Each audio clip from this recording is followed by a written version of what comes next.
Hello brothers, hello sister, hi. আমি তপন বিশ্বাস।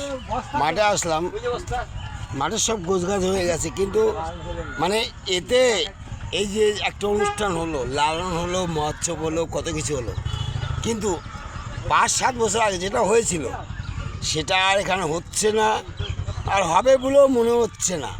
মানে এটা আমার কথা না, এটা জনগণের কথাই। দেখেন এখানে প্যান্ডেল লোক এসছে, আমি ওর সঙ্গে একটু কথা বললাম, তো বললো আগেও এসছি। আচ্ছা ভাই, হ্যালো ভাই, তুমি এখানে কতদিন এসছো?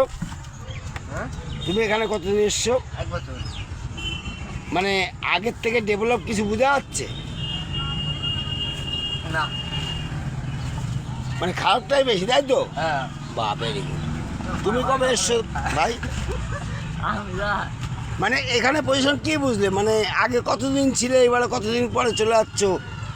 আগে 10 দিন থাকতাম, মানে আগে মাঠে 10 দিন কাজ করতে, তাই না? আর এখন এখন 2 দিন 4 দিন। বিগদারে জিজ্ঞেস করুন। হ্যাঁ, বিকুদাও আছে, ঠিক আছে, ওরাও তো কর্মের লোক। মানে যেটা রিয়েল, আমি রিয়েল চাই। মানে আগে, মানে 7-8 বছর আগে যে অনুষ্ঠানটা হতো এখানে আর হয় না? না, আর কালীপদ সিং যখন ছিল তখন যে অনুষ্ঠানগুলো এখন কি হয়? না। হ্যাঁ না। সত্যি করে আমাকে দেখে বলতে হবে না, এদিকে টাকা বলেন। হ্যাঁ হ্যাঁ। আগে যে অনুষ্ঠানগুলো হতো এখন কি হয়? না। Very good, very good. এরই আমার দরকার ছিল। এসব কিছুই না, সব নাথিং। দোকান টোকানে যে হয়ে গেছে ক্লিয়ার, এ কেউ কেউ লাভ করে যে বাড়ি যাচ্ছে আমার মনে হয় না। কেউ লাভ করে না। হ্যাঁ, এখানে কেউ লাভ করতে পারছে? না, না, না। ব্যাস, ভেরি গুড, এইটুকু আমার দরকার।